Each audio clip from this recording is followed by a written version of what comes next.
Welcome to the Workforce Playbook, a podcast hosted by Everywhere English. We help companies grow by upskilling their international employees through language and cultural training. I'm Kate, and in this podcast, I chat with leaders shaping today's workplace. They are sharing real stories about communication, culture, safety, and performance. What's worked, what hasn't worked, and what they've learned along the way. No hypotheticals, no buzzwords, just honest conversations.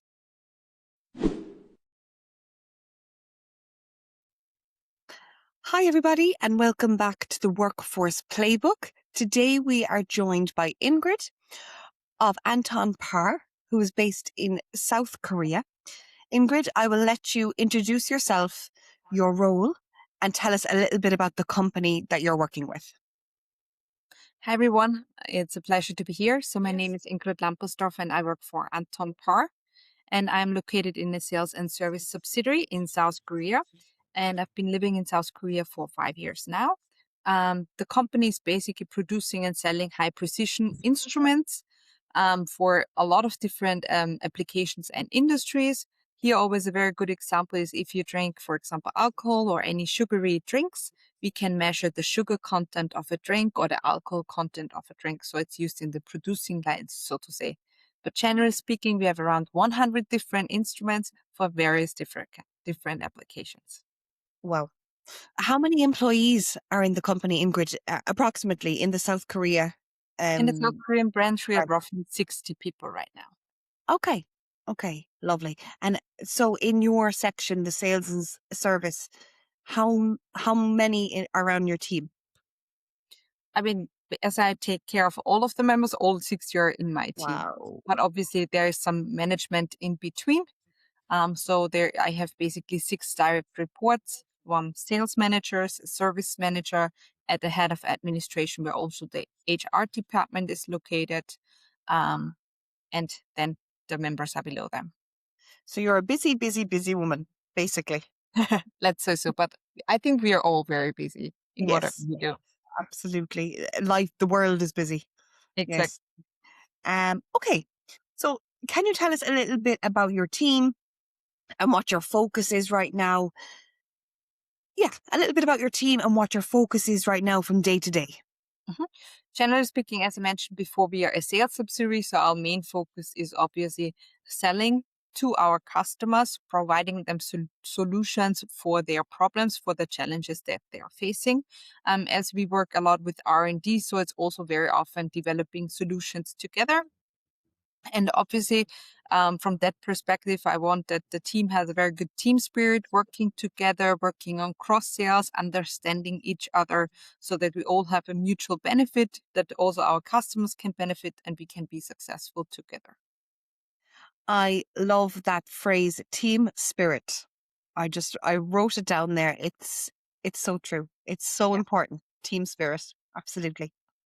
And what does a good day at the office look like for you?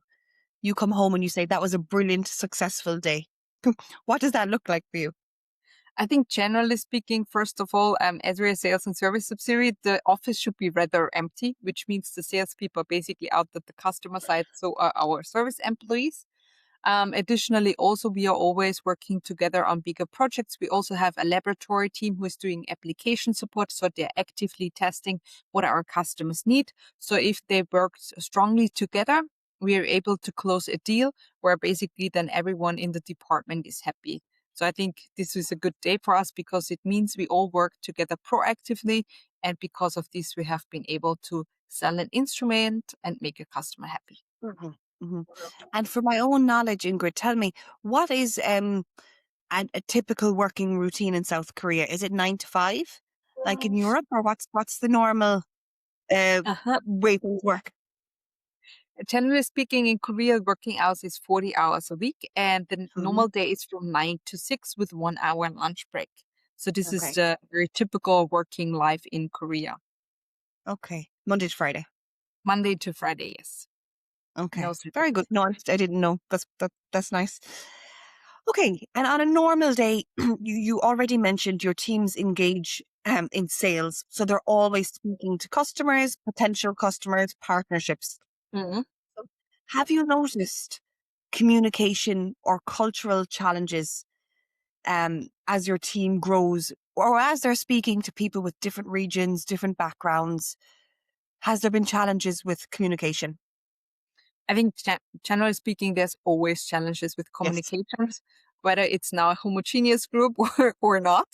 Obviously, when we talk to the customer, there is a lot of hierarchies in the Korean language that need to be addressed.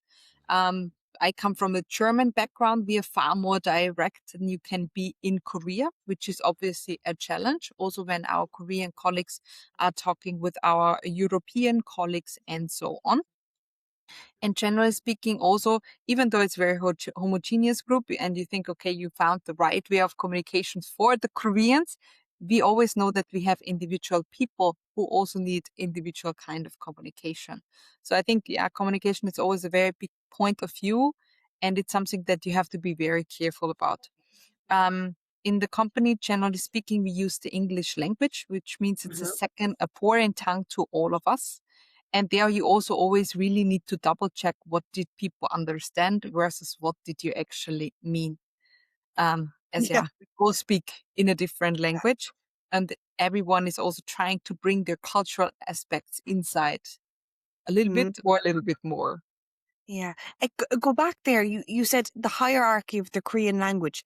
Expand on that a little bit more. What do you mean by that? Generally speaking, here you also have like a formal way of speaking and the Okay. informal way of speaking.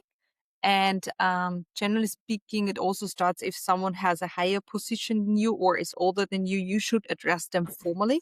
However, they can speak informal to you. Oh.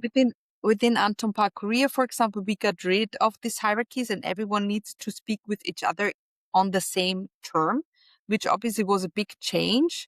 And it also took the colleagues quite some times to get used to it, even though we all together agreed this is what we want to do.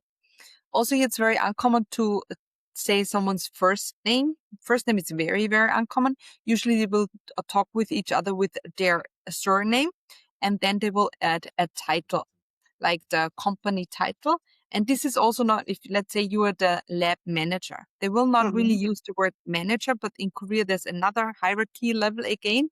And this is the name they will usually use, which can also mean manager, but a little bit of a different meaning. And this is Wow. sometimes very challenging. Yeah. Wow, that's so interesting. That Yes. is so interesting, and a lot to. And I can imagine the employees or the colleagues that have worked there for a long time and then having to change, Yeah. even though everybody agreed. Definitely difficult. Wow. It's also sometimes difficult with the customers because we said, okay, we don't have these hierarchies anymore. So they go to the customer side and say, this is my colleague. And then they say their name and say, like, he's a product manager. But for the Koreans, they're waiting for the Korean term so they know how to address them, but we don't have it, which is something Wow. challenging in front of the customer as well. Yes, yes. And then you're thinking about international companies who've settled in Korean and then local Korean companies and all that Hmm. in between Yeah. stuff. You Yes. have to think about, okay, you definitely have to do your research before a meeting Yeah. You should. and understand who you're talking to. Yes. Interesting. That is so interesting. Okay. And in terms of real experiences and day to day work, Mhm. have you ever experienced, for example, a safety incident or something? Yeah, health and safety incident where communication was a factor?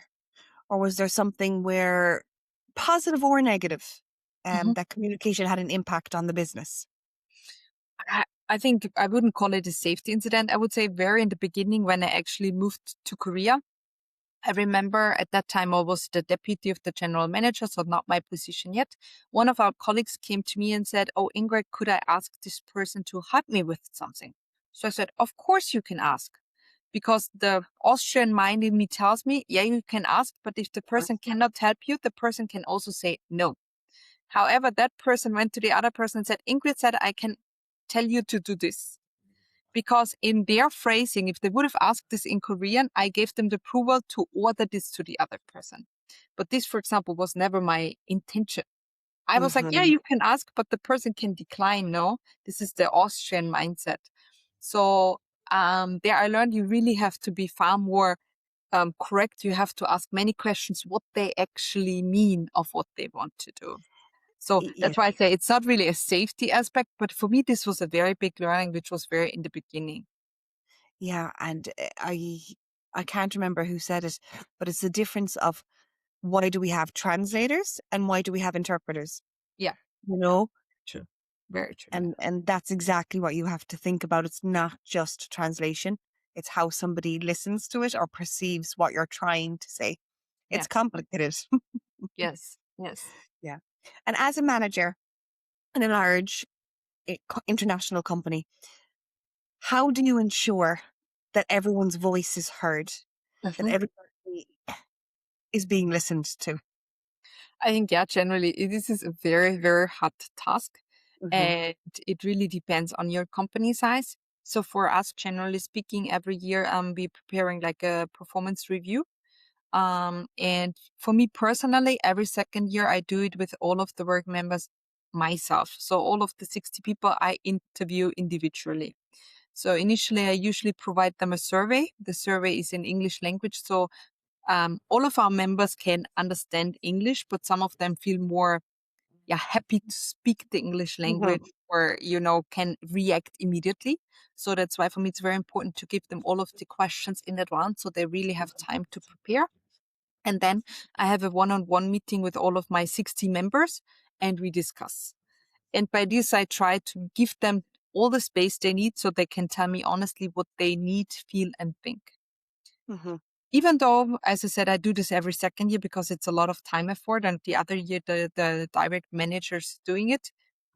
It also depends whether the people want to be heard, yes or no. Because if Hmm. I can give them a lot of space for talking, but if they don't want to tell me, it's also always very tricky. And generally speaking, I think in most companies, you always have a few people who have like a mother or a mother role, who are the people feel very comfortable with, and they will open up to these people. And this is the people who you have to make friends with. So it's important if you know that you cannot get certain information, that they trust you enough that they give you this information so you can actually help and improve the situation. Yeah. Okay, okay. And I like that actually piece of advice. And I think everybody should take it on board by preparing, by sending the survey for individual reviews or whatever the meeting might be beforehand.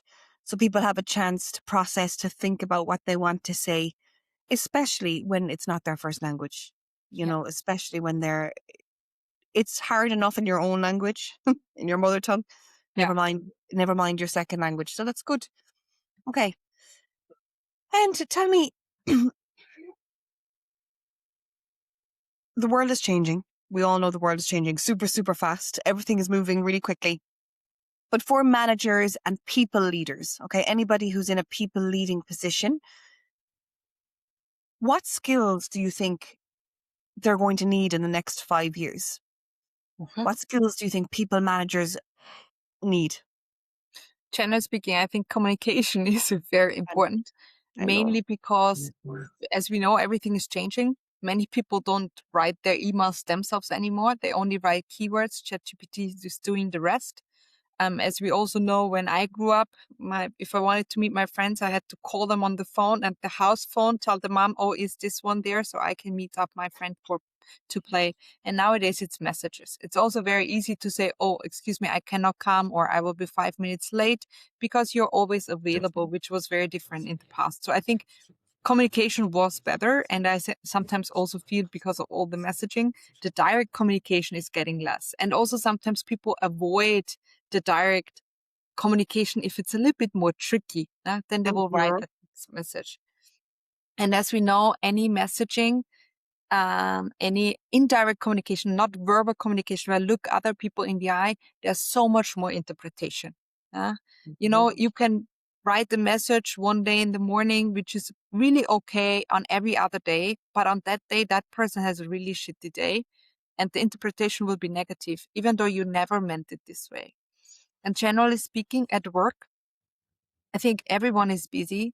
So most of the communication which we have with each other, which is like also in the instant messaging, all of the small talk, all of the little things, all of the feeling is getting, yeah, disappears.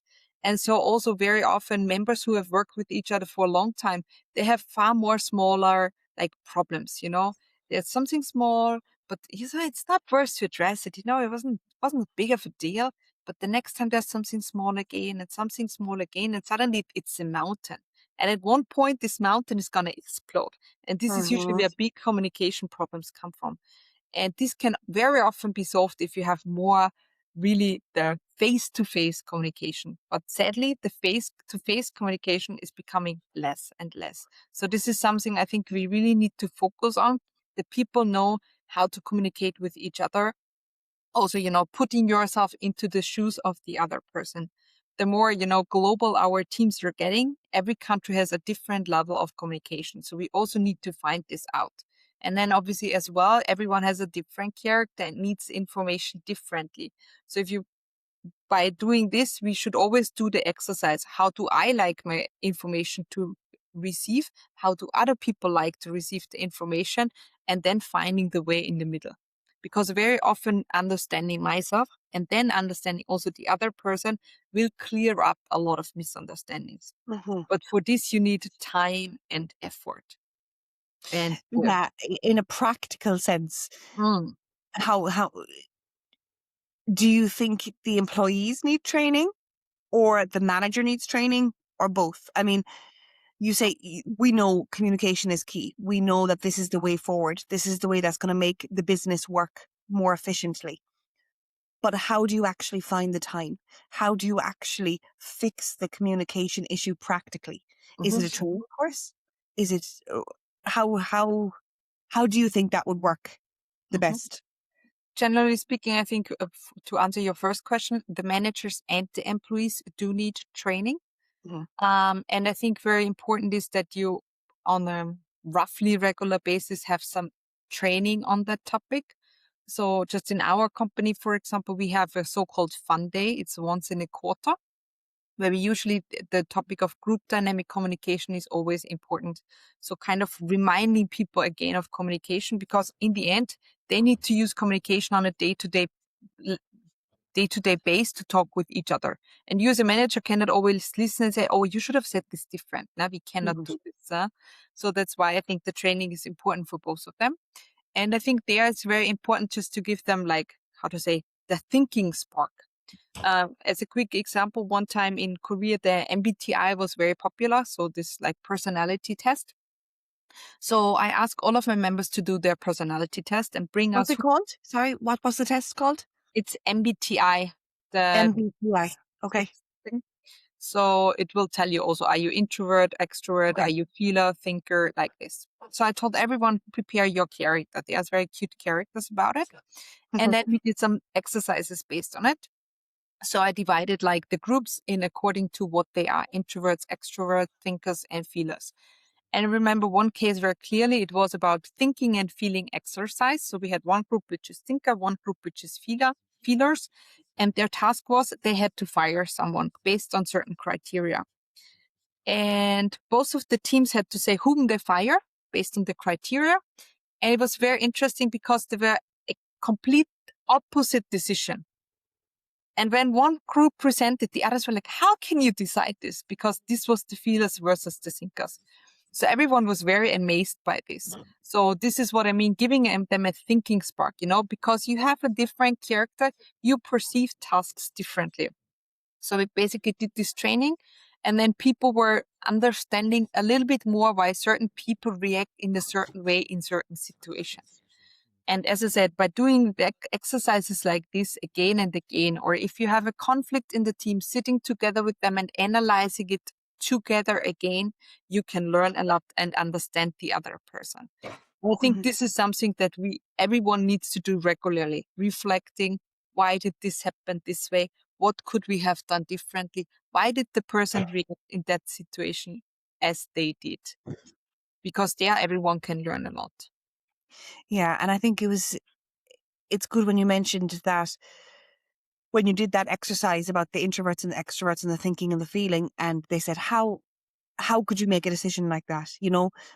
For them to see that in real life will stay with them. So, Yeah. down the line when they're 2 months down the line when they're making a decision about something else, they'll say, oh yeah, actually that person is an introvert. Maybe Yeah. that's the way they think. And it's just getting into that mindset that Yeah. people think and perceive tasks differently. I love the idea of a personality test, that kind of group dynamic. I think it's very important in how Yeah. people communicate. It's a good idea. It's a Yeah. very good idea. It was very Nice. fun. Yeah. I love those kind of exercises too. Okay.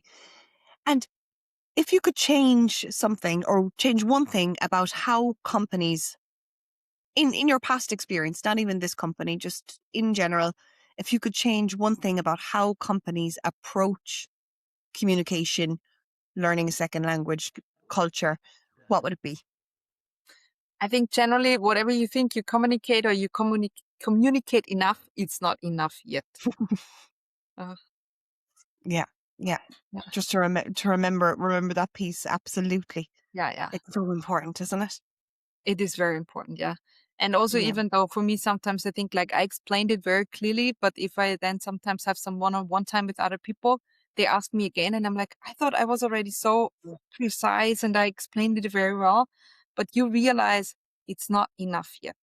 So that's Yeah. why I think communication is so crucial, and always ask questions to get what your employees are really feeling and to Mm-hmm. answer any question they have. I also Mm-hmm. tell them, you can ask me anything and I will answer you, but it's not always the answer maybe you want to hear, but I will always try to make it truthful. And I think also as a leader, there is never the perfect decision, no? We are leaders, so we cannot only always focus on a single person. I always tell them, guys, this is the situation we had. Here I saw this positive sides, here I saw this positive sides, here I saw this negative sides, here I saw this negative sides. So for me, after this evaluation, this was the best way. However, I know this best way is gonna make these people here dissatisfied. But there is no way I can choose that is gonna make everyone happy. Mm-hmm. Mm-hmm. And I think just to give also your reasoning, how you got to the conclusion you did is very important. It will not change the outcome. Not everyone will be happy about it though. And yeah, for every solution, there is a problem, sadly. That's also the truth. Yeah. But I think you're right, as a leader of a team, not to put the pressure on yourself to always have the right answer. You Yeah. know, you're right. It's about asking the right questions and to get to the truth of what's Mhm. going on, but not to always have the answer or the Mm. right one. You know, Yeah, we're all human. exactly. Absolutely. That was great, Ingrid. Thank you so much. I always finish up with this question then for all our guests. Yeah. So for any kind of leader at the moment, a people leader who's stressed out, you know, they've loads on their plate, they have a big team and they feel overwhelmed, what's the one piece of advice that you would give to leaders to help them? hmm I mean, generally, you can only take it step by step. If you feel there's a lot to do, write down the first 5 most important questions you want to handle with your team and ask them these questions one on one, and then check what can you solve now? What do you need to take away and discuss? And what is things that you anyway know cannot happen, and Mhm, explain to the team why. So mhm, step by step. And most important is ask questions and give mhm, the people the space so they feel safe enough to answer. So especially if it's more cultural related, different languages, give them the questions in advance, give them the time to mhm, answer. If they have a very busy schedule, you as the manager are also responsible that they have the time to answer it. So you have to make time for them to do so. And also, yes, we are all busy, but this communication in between is very important. If you do it too late, it's too late. The people might have left the company. So we have to take the time um, out of our schedule to really work on communication. Absolutely. I couldn't agree more. And Ingrid, you gave us so much good advice there and different experiences. But the kind of 2 or 3 things that I wrote down when you were speaking and I remembered is I love the term team spirit. I think it's very important when you're making decisions or following through on a strategy change or whatever it might be, that team spirit is at the core of what you're doing. Group dynamic communication once a quarter. That's how you guys do it. But I think it's a really good thing to consider and to keep reflecting on and addressing, and not just, it's so easy just to say, oh, leave it. We're all busy today. We all have, we'll do it next time.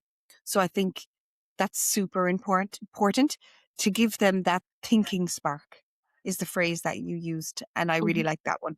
Thinking spark. I think it's, everybody needs a little bit of that spark every so often. Otherwise we get routine, mundane. It's always good to kind of re-energize, isn't it? And refocus on Definitely. communication. And the last thing that everyone should take away is to ask questions. And I couldn't agree more. So everybody write that down. Ask your team more questions every single day to get to the truth, or to really understand what they need. Yeah. Ingrid, thank you so much for joining us today. That was really, really insightful. We really appreciate you coming on. Thank you so much. It was a pleasure.